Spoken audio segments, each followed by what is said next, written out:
ମାମା ରାଗିଲେ କ'ଣ ଲାଗେ? ଦୁଃଖ। ହଁ ଏମିତିଆ। ଆଉ ମାମା ଗେଲ କଲେ କ'ଣ ଲାଗେ? ଖୁସି। ହଁ। ଆଉ କୁନୁ ବେବିକୁ ରାଗିବା ନା ଗେଲ କରିବା? ଗେଲ କରିବା। ହଁ। ତାକୁ ରାଗିଲେ ସେ କ'ଣ କରିବ ଲୋ? କାନ୍ଦିବ। ଓହୋ ରାଗିବା?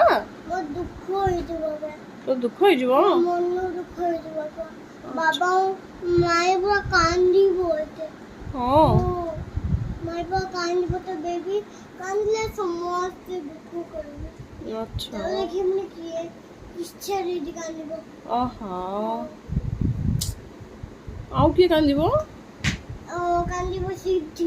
ସିଦ୍ଧି ବି କାନ୍ଦିବ? ଓମ୍ ଭାଇ ବି କାନ୍ଦିବ। ଓମ୍ ଭାଇ ବି କାନ୍ଦିବ? ପିଉ ବି କାନ୍ଦିବ। ପିଉ ବି କାନ୍ଦିବ? ମାମା ବି କାନ୍ଦିବ। ହଁ। ତାହେଲେ ଆମେ କୁନୁ ବେବିକୁ ରାଗିବା? ନା। କ'ଣ କରିବା ତାକୁ? ତ ଗେଲ କଲେ ମାଇ ଓମ୍ ଭାଇ ଆଉ କିଏ? ଆମକୁ ବାବା। ଆରେ ବାବା କ'ଣ କଲେ?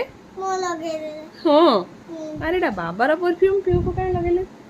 ହଉ ତାକୁ କୁନୁ ବେବିକୁ ଗେଲ କଲେ କି ଖୁସି ହେଇଯିବେ? ମାମୁ ମାଇ ତା ମାମା ବାବା ସମସ୍ତେ। ହଁ।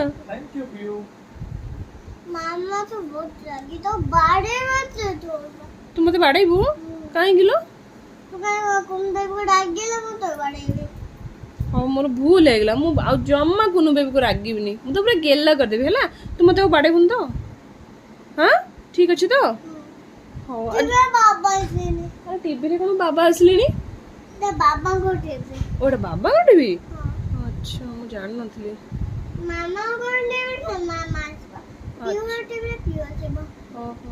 ଆଉ ମାମୁଁ ଘର ଟିଭିରେ କିଏ ଆସୁଛି? ମାମୁ। ଓହୋ ଆଚ୍ଛା। ହଉ ଠିକ ଅଛି। ଆଇ ଟିଭିରେ ଆଇ ଆସିବ। ଚାଲ ଆମେ ଶୋଇ ପଡ଼ିବା। ତମେ